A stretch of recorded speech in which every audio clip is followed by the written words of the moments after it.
परमपिता परमेश्वर, हम आपका हृदय से धन्यवाद करते हैं उस महान प्रेम और उस अनुग्रह के लिए जो पिता परमेश्वर आपने हम मनुष्यों पर प्रकट किया कि जब हम पापी ही थे, आपने अपने इकलौते पुत्र प्रभु यीशु मसीह को हमारे लिए कुर्बान करके वो मृत्यु जो हमारे लिए थी उस मृत्यु का भागीदार उसे किया। हमारे पापों को उसके ऊपर लाद कर उस मृत्यु को उसने उठा लिया, ताकि हे पिता परमेश्वर आपके पुत्र के बलिदान के द्वारा हमारे अंदर वो ज़िंदगी आ जाए जो आपके पुत्र की ज़िंदगी थी, ताकि हमारा जीवन आपकी महिमा का कारण बने। और पिता परमेश्वर आपने पवित्र आत्मा देकर हमें ग्रहण किया और अपने पुत्र की सब खूबियों को हमारे अंदर पवित्र आत्मा के द्वारा उत्पन्न करके अपना पुत्र बनाकर इस संसार में अपनी महिमा करना चाहते हैं। इसीलिए प्रभु आपने हमें पवित्र आत्मा का अभिषेक दिया। वो पवित्र आत्मा जिसके द्वारा हमें जीवन मिल रहा है, वो हमारे जीवन को आपके पुत्र की महिमा के लिए खड़ा कर रहा है, ताकि हमारा जीवन आपकी महिमा का कारण बने और सारा आदर सारी महिमा आपको मिले। हे पिता परमेश्वर, आपके इस कार्य के लिए जो आपने हमारे लिए किया है, हम आज व्यक्तिगत तौर पर अपने जीवन में इस बात को ग्रहण करते हैं कि यीशु मसीह मेरे पापों के लिए मारा गया, मेरे लिए गाड़ा गया, मेरे लिए जी उठा और वो मेरा व्यक्तिगत उद्धार करता है। और धन्यवाद करते पिता परमेश्वर कि हर एक ज़िंदगी जो आपके पवित्र वचन के अनुसार अगर इस बात को ग्रहण कर ले, अपने पापों को मानकर आपके पुत्र के द्वारा जो जीवन हमें दिया जा रहा है वो जीवन लेने के लिए उसको ग्रहण कर ले, ताकि पिता परमेश्वर वो ज़िंदगी जो अनंत जीवन तक के लिए हमें मिली है, वो जीवन हर एक उस व्यक्ति को मिल सकता है जो यीशु मसीह को अपना व्यक्तिगत उद्धारकर्ता कबूल कर लेता है। धन्यवाद करते पिता परमेश्वर, और ये चीज़ आपने सबके लिए रखी है, स्वेच्छा से इस कार्य को करना है। आज हम विनती करते प्रभु, आपके पवित्र वचनों को सुनकर जितने लोग आज मन फिराते हैं और यीशु मसीह को अपना उद्धारकर्ता स्वीकार करते हैं, उनके जीवन में आपकी सामर्थ्य सिद्ध हो और पवित्र आत्मा उनके जीवन में कार्य करे और आपकी महिमा प्रकट हो। धन्यवाद के साथ इस प्रार्थना को आपके इकलौते पुत्र प्रभु यीशु मसीह के नाम से मांगते हैं, आमीन। हम परमेश्वर का धन्यवाद करते हैं क्योंकि परमेश्वर धन्यवाद के योग्य है और परमेश्वर की महिमा जो अपरंपार है हमारे और आपके जीवन में वो प्रकट करना चाहता है। उसने अपने पुत्र का बलिदान करके हमें उस मृत्यु से छुड़ाया है जिसके बारे में मानव जाति कभी भी जागरूक थी ही नहीं, और उन्हें यही नहीं पता कि एक शारीरिक मनुष्य जो इस पृथ्वी पर शारीरिक जन्म लेता है वो आत्मिक तौर पर मृतक है और आत्मिक जीवन उसका मरा हुआ है, क्योंकि उसकी आत्मा मृतक अवस्था में है। लेकिन हम परमेश्वर पिता का धन्यवाद करते हैं, उस परम पिता परमेश्वर को ये बात मालूम थी और उसी ने हमारे इस मृत्यु के जीवन से हमें छुड़ाने का प्रबंध किया अपने इकलौते पुत्र प्रभु यीशु मसीह के द्वारा। उसे उसने बलिदान किया क्योंकि पाप का कारण, मृत्यु का कारण पाप था और पाप के कारण प्रत्येक व्यक्ति आत्मिक तौर पे मरा हुआ है। और ये काम आदम से शुरू हुआ है और ये आज भी चला जा रहा है। हम सब आदम की संतान होने के कारण आत्मिक तौर पर मृतक और शारीरिक तौर पर जीवित हैं, क्योंकि हमारा शारीरिक जीवन हमारा शारीरिक जन्म से शुरू होता है और शारीरिक मृत्यु पे जाके ख़त्म हो जाता है। इसी प्रकार से हमारे जीवन में यदि हमारी आत्मा में जीवन आ जाए, हमारे शारीरिक जीवन में जीवित रहते हुए, तो हमारा आत्मिक जन्म होता है और आत्मिक जन्म के बाद आत्मिक जीवन हम जीते हैं। और जब हम आत्मिक जीवन जीते हैं जिसका कोई अंत नहीं है, शारीरिक मृत्यु के बाद भी हमारा आत्मिक जन्म कंटिन्यू बना रहता है, इसी को अनंत जीवन कहते हैं। हम परमेश्वर का धन्यवाद करते हैं और आज एक मुख्य विषय जिसकी शुरुआत हमारे आत्मिक जन्म से जुड़ी हुई है, उस विषय पर हम आज आपके साथ बांटेंगे परमेश्वर के वचन से भी, और उस व्याख्या को आपके सामने रखेंगे जो कार्य यीशु मसीह के द्वारा परमेश्वर ने समस्त मानव जाति के लिए किया है। और वो ये है मन फिराना, रिपेंटेंस। What is repentance? मन फिराना क्या है? अक्सर लोग मन फिराना का मतलब समझते हैं माफ़ी मांगना। मन फिराना माफ़ी मांगना नहीं है। मन फिराना कोई भी ऐसा कार्य नहीं है जिसे आप करें और उसके बदले में आपको जीवन मिल जाए।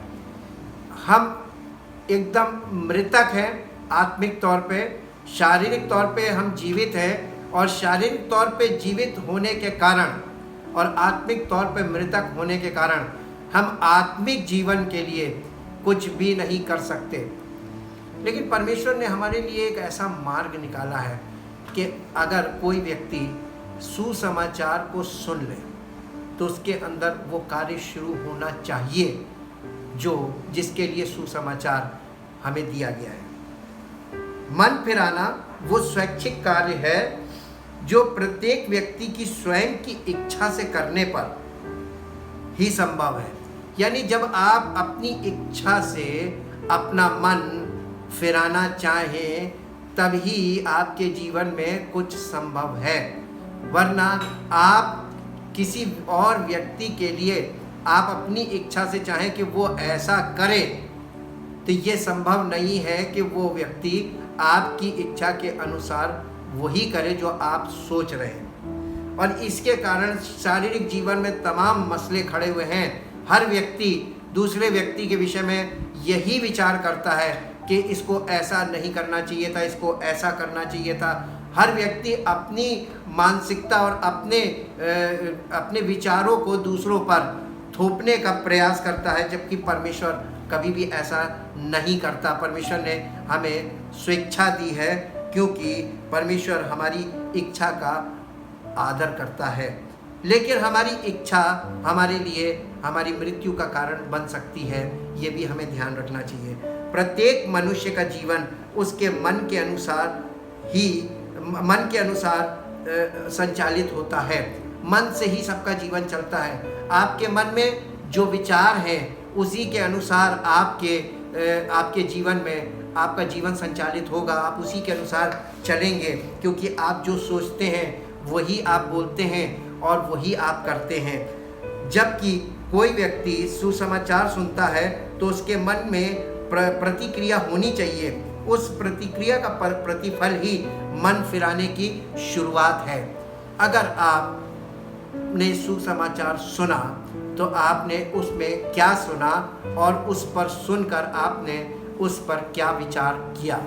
जब कोई व्यक्ति आपको ये बताता है कि प्रभु यीशु मसीह हमारे पापों के लिए मारा गया, कभी आपने इस चीज़ को गंभीरता से सोचा है कि हम पहली चीज़ तो सुसमाचार के अनुसार हम पापी हैं, दूसरी चीज़ सुसमाचार के अनुसार पाप की मजदूरी मृत्यु है, और तीसरी चीज़ इस पाप की मजदूरी को और इस पाप को दोनों चीज़ों को किसी ने हमारे लिए उठा लिया ताकि हम इससे बच जाएं। तो इसमें हमें छुटकारे का संदेश मिलता है। इसलिए हमें सुसमाचार को सुनकर हमारी प्रतिक्रिया क्या है ये अत्यंत ज़्यादा मायने रखने वाली बात है, और यही हमारे जीवन में छुटकारे का काम कर सकती है।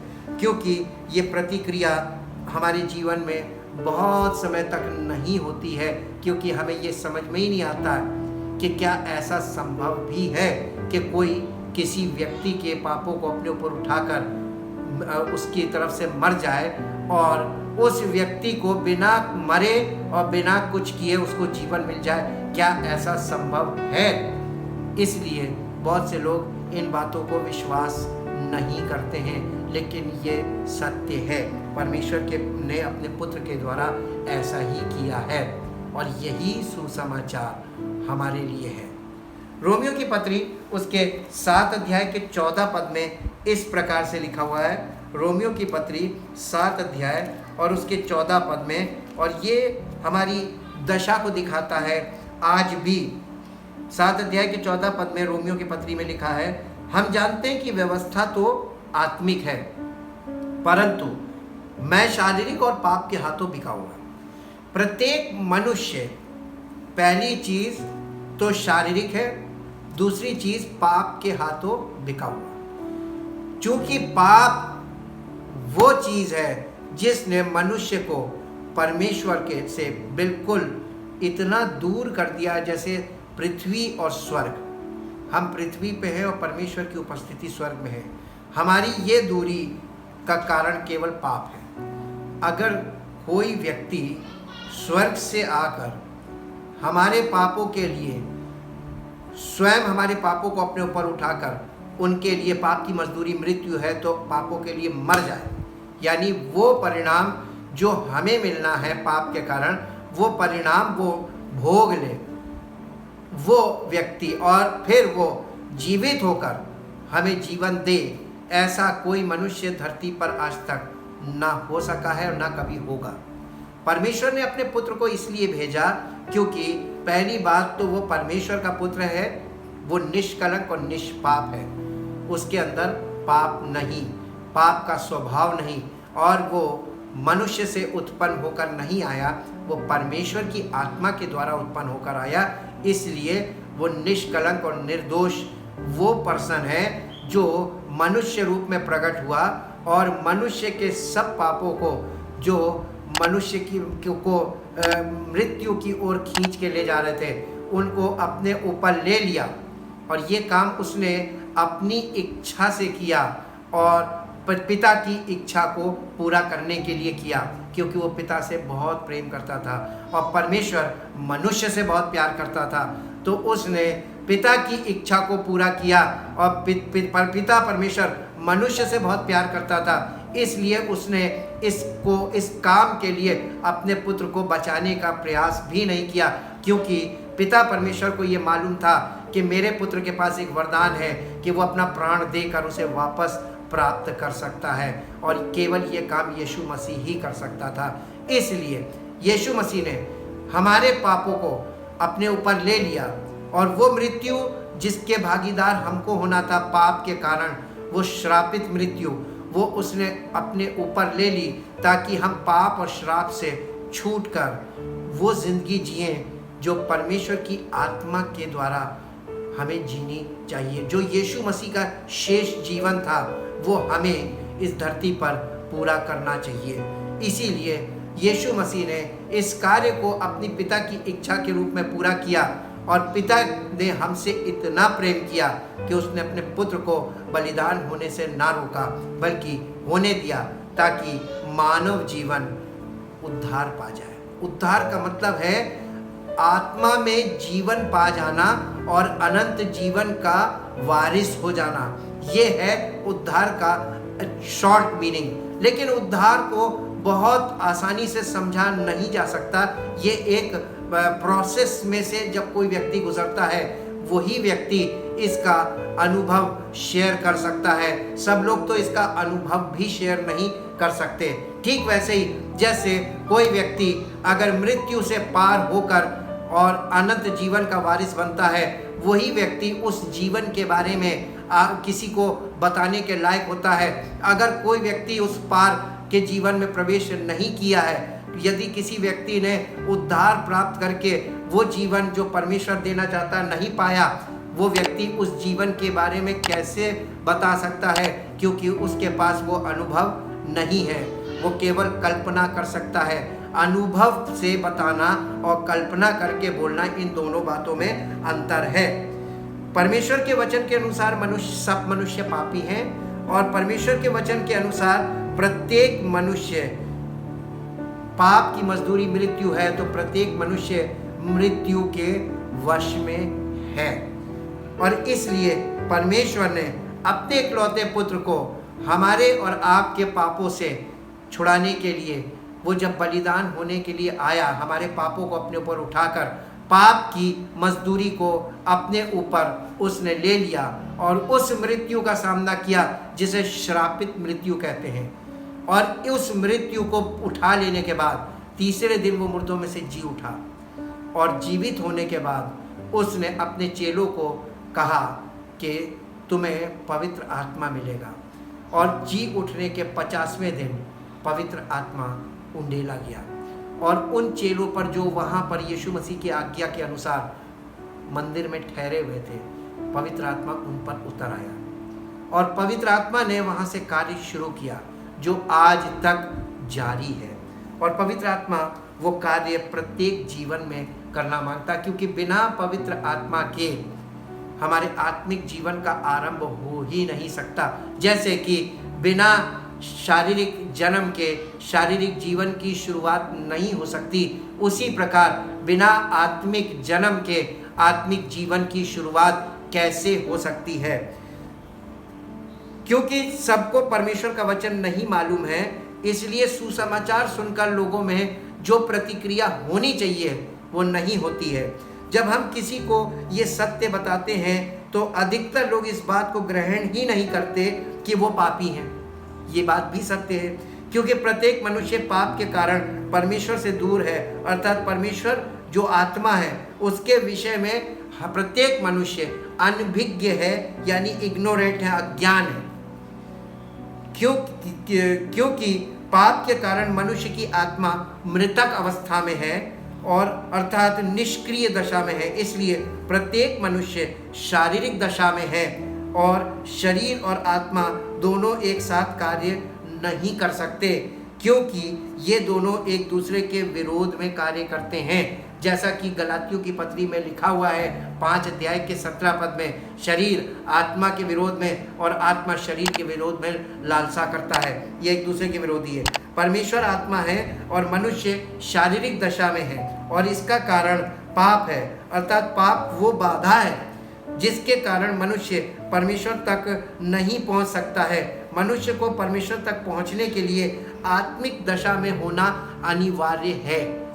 इसलिए परमेश्वर ने मनुष्य को इस दशा से निकालने के लिए जो कार्य किया, सुसमाचार का संदेश इसी कार्य को हमें बताता है, यानी यही संदेश सुसमाचार के द्वारा हमें प्राप्त होता है। यीशु मसीह ने हमें आत्मिक मृत्यु से जीवन देने के लिए, जिसका कारण पाप था, शरीर में पाप को लेकर मर गया, ताकि हम शारीरिक दशा से छूटकर पवित्र आत्मा पाकर उस जीवन में प्रवेश कर सके, जिससे हम शारीरिक दशा में नहीं बल्कि आत्मिक दशा में जीवन जी सके।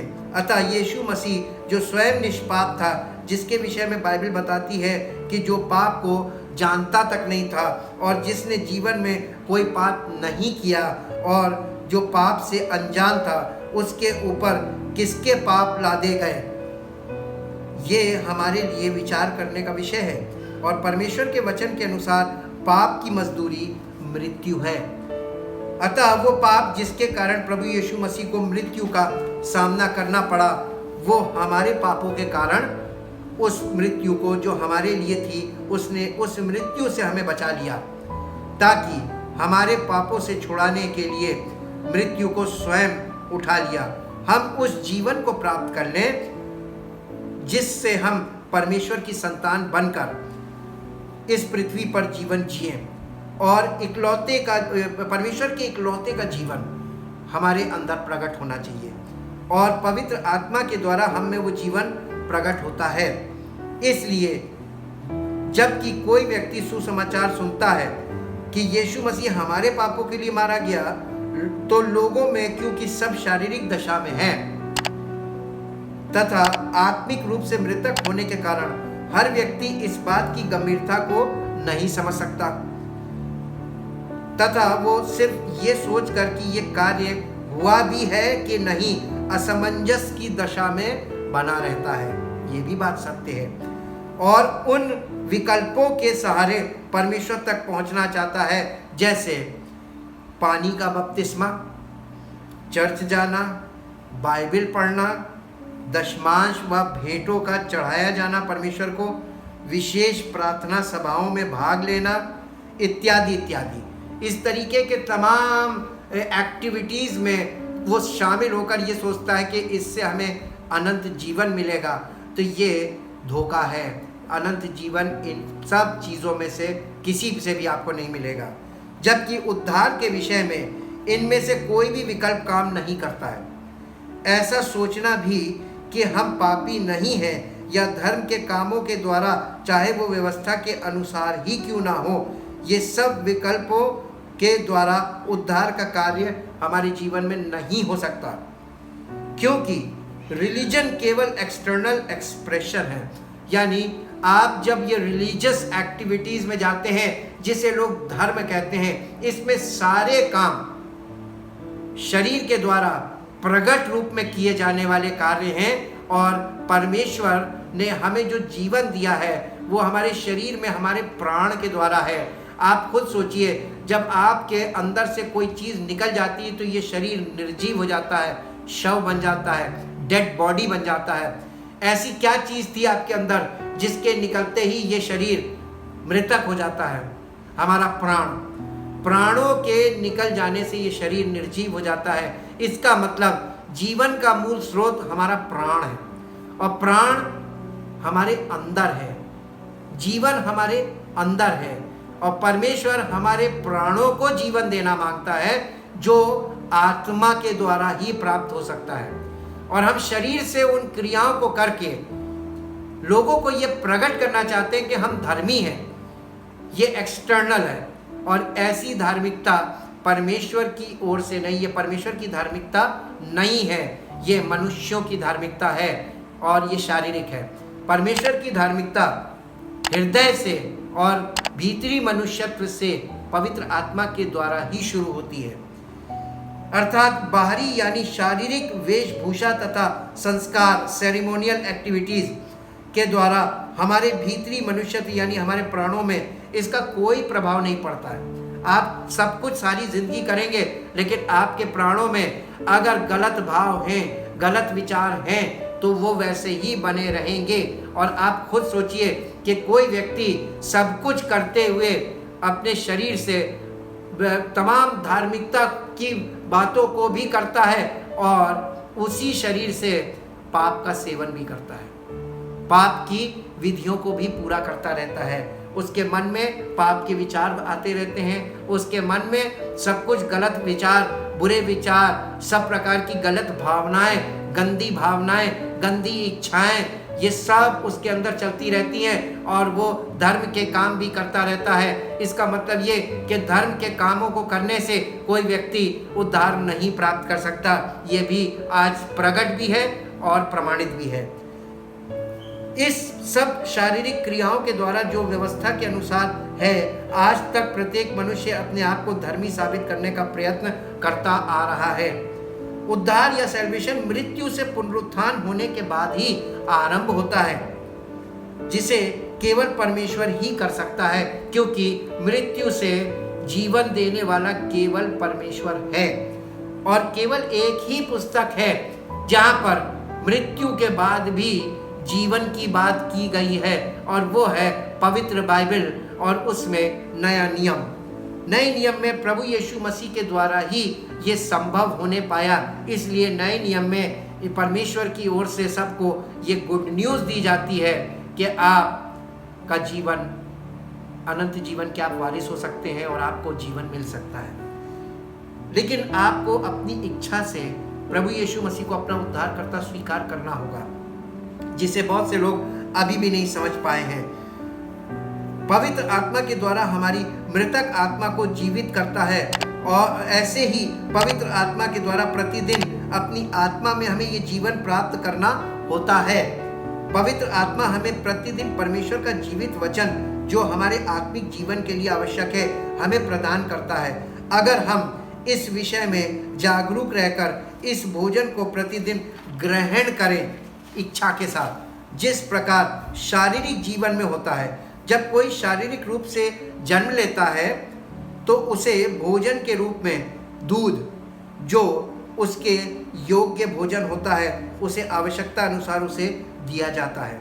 और जब बच्चा जो बड़ा हो जाता है तो उसे अन्न का भोजन दिया जाता है, ताकि वो शारीरिक रूप से मजबूत व स्वस्थ हो और शरीर का विकास हो। उसी प्रकार आत्मिक जन्म में भी होता है। जिसका आत्मिक जन्म नहीं हुआ है उसे आत्मिक अन्न देना व्यर्थ है, क्योंकि इस ऐसी दशा में वो उसे ग्रहण नहीं कर सकता।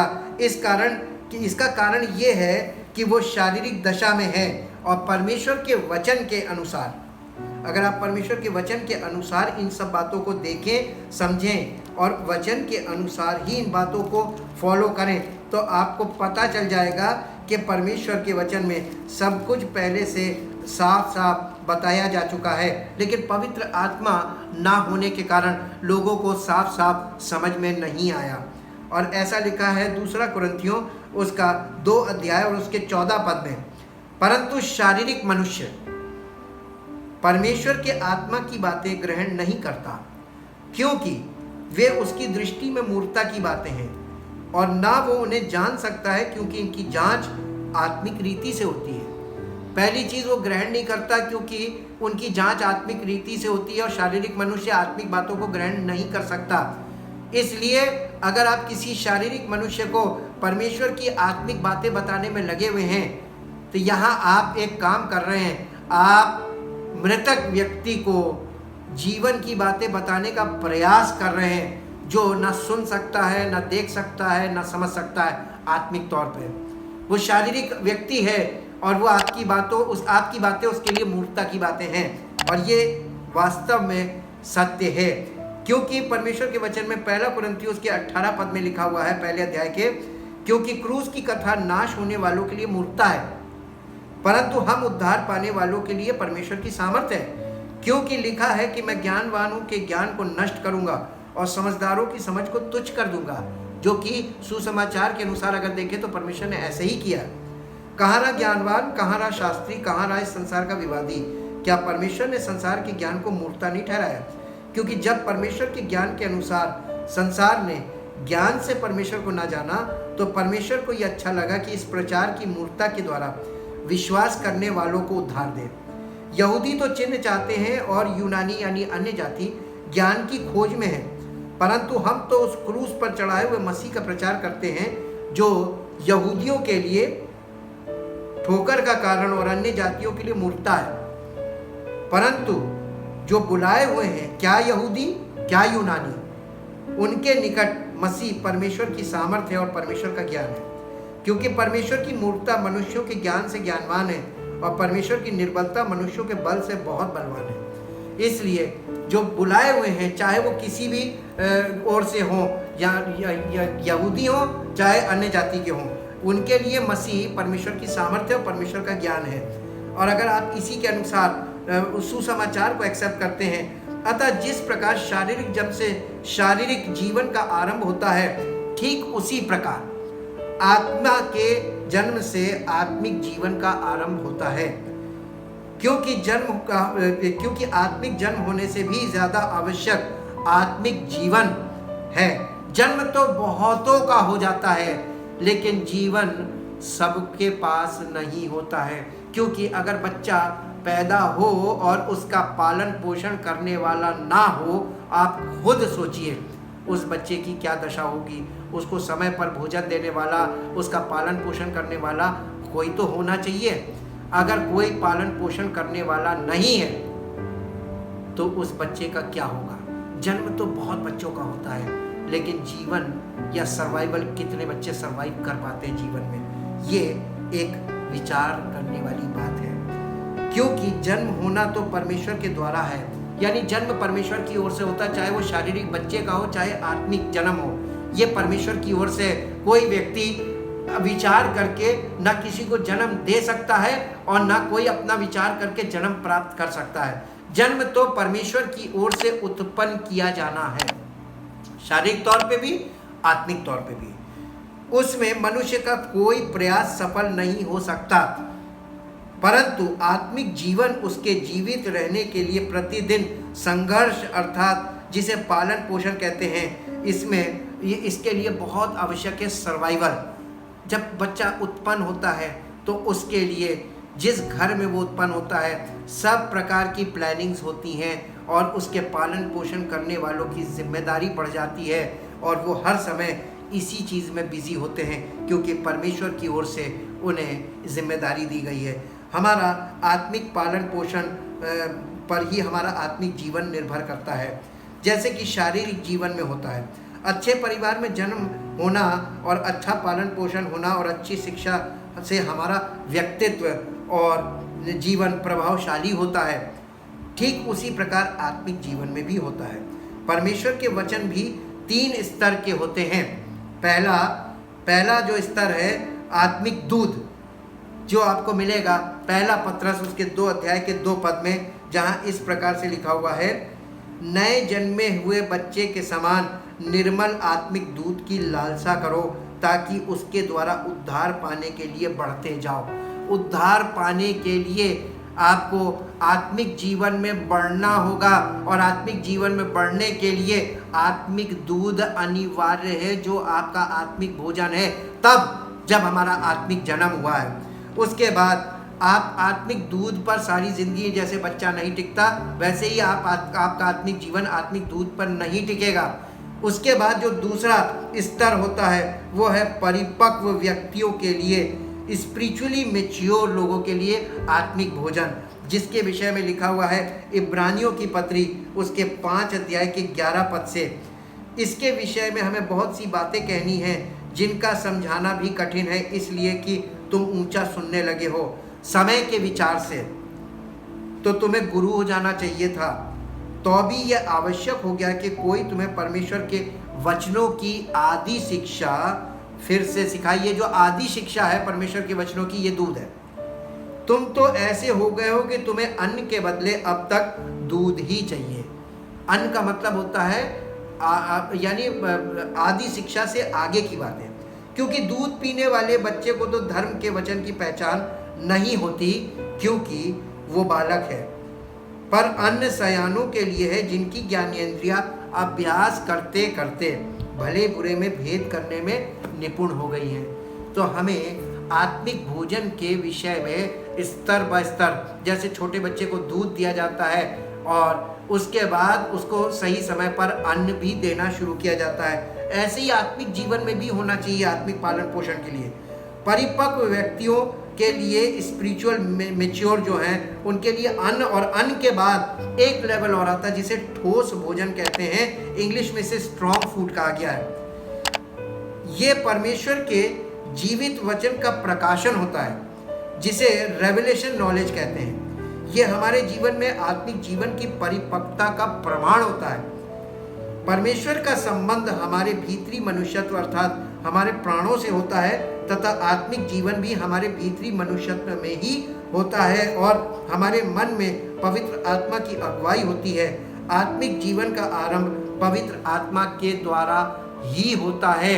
बिना पवित्र आत्मा के आत्मिक जीवन का जन्म ही नहीं हो सकता है, तो जीवन की तो शुरुआत ही नहीं हो सकती है। आइए हम परमेश्वर के आगे अपने आप को डालें।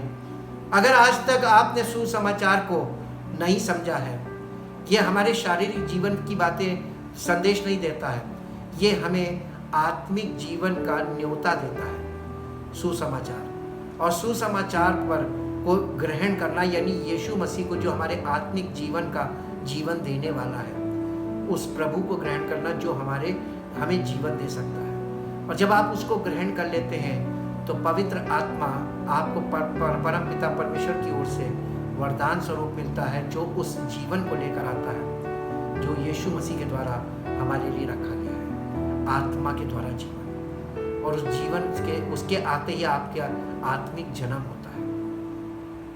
Thank you Jesus, thank you Lord. जब आपका आत्मिक जन्म होता है तब आपके अंदर पवित्र आत्मा आकर एक बात आपके माइंड में पैदा करता है कि तब आपको ये बात मालूम चलती है कि हम पापी हैं, और हमारे पापों को एक व्यक्ति है उसने अपने ऊपर उठा लिया, और वो मृत्यु जिसके भागीदार हम थे, उस मृत्यु को उसने उठा लिया।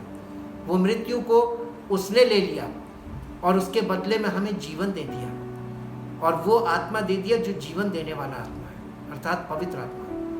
तब आपके जीवन में वो जिंदगी, वो जन्म होता है, वो जीवन शुरू हो जाता है जो परमेश्वर आपको देना चाहता है। आइए आज गंभीरता से सुसमाचार के पहले पार्ट को देखें कि कौन आपके लिए मरा, क्यों मरा, वो किसके पाप थे जो यीशु मसीह ने अपने ऊपर उठाए, और वो मृत्यु जिसका उसने सामना किया वो किसकी थी, और आज पवित्र आत्मा किसके लिए है, और उसके द्वारा जो जीवन मिलना है वो किसको मिलना है। आप इतना विचार कीजिए। ताकि कल जब हम दोबारा आए और इसका आगे का हिस्सा लेकर आए तो आपको समझ में आए कि वाकई में यीशु मसीह हमें अनंत जीवन देने के लिए आया और उसका वारिस बनाने आया। Thank you, thank you, thank you Lord. परमपिता परमेश्वर, हम आपका हृदय से धन्यवाद करते हैं और इतना धन्यवाद करते हैं प्रभु कि जो कार्य मनुष्यों के लिए असंभव था वो आपने अपने पुत्र के द्वारा हमारे लिए संभव किया और सब पापियों के लिए वो यीशु मसीह ने ये कार्य किया है ताकि जो कोई विश्वास करे, उसको अपना उद्धारकर्ता स्वीकार करे, परम पिता परमेश्वर की ओर से उसे अनंत जीवन का न्योता मिल जाए, पवित्र आत्मा, वो सामर्थ्य मिल जाए, वो पवित्र आत्मा मिल जाए जो उसको उद्धार के निमित्त जीवन में आगे बढ़ाने के लिए आता है, उसके आत्मिक जीवन का पालन पोषण करने के लिए आता है, ताकि प्रभु हमारा जीवन आपकी महिमा का कारण बने। जिसके लिए जिस कारण से आपने ये सब कुछ किया है वो चीज़, वो बात हमारे जीवन में पूरी हो और आपकी महिमा। धन्यवाद के साथ इस प्रार्थना को आपके इकलौते पुत्र प्रभु यीशु मसीह के नाम से मांगते हैं, आमीन। परमेश्वर की अपरंपार आशीषें आपको प्राप्त होती रहे। जय मसीह की।